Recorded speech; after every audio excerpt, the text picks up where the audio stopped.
Hello trainers!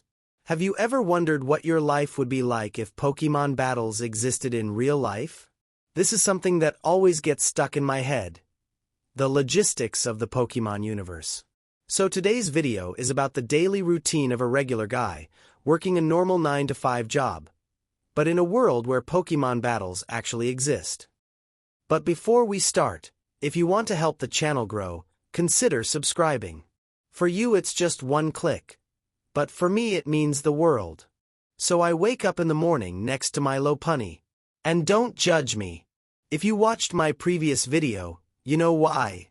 Anyway, I made breakfast with the help of my Numel. He's the one who heats up my coffee. I give my Jolteon a pat on the head. I grab 3 Pokeballs and I leave the house for work. On the way to the office, someone cuts me off in traffic. I don't even have time to brake. We crash. And because this is the Pokemon world, there are no insurance companies. You settle things with battles. So I send out one of my 3 partners. I throw my first Pokemon Zubat. He throws his Geodude. Yeah, I'm doomed. What did you expect? Charizard versus Giratina? If Pokemon existed in real life, the average civilian would not have legendaries or a full team of starters. Of course I lose. The moment that Geodude uses a rock attack, Zubat is gone.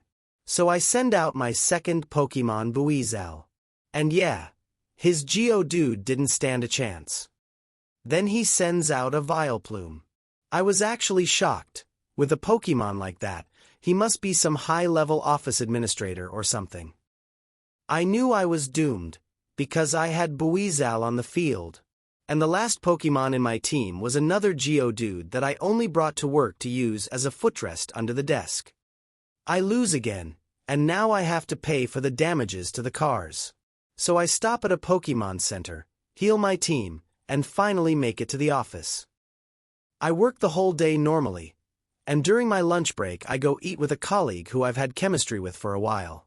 She always thought my Buizel was super cute. He's the one who brings her fresh water when she's thirsty. She says I really should train him harder so he can evolve, because she absolutely loves big strong Pokemon. She seemed a little obsessed with the evolution of my team, but I didn't really think much of it.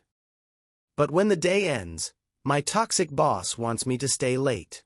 I'm not in the mood, so I challenge him to a Pokemon battle to decide it. He only brought his Simisage that day, but right in the middle of the fight, my Zubat evolves into Golbat. And thanks to Poison Fang, I beat my boss. Nice. Now I get to go home early thanks to Golbat. Since I left early, I go pick up dinner.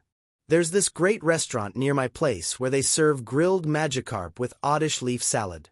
And because things went well at lunch, I decide to invite that same colleague over for dinner. You know, keep the vibe going. After we eat, she tells me that if I win a Pokemon battle against her, she would consider dating me. So I send out my fresh new Golbat, full of confidence.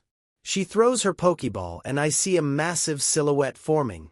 And then, in the middle of my living room, she pulls out a Salamence.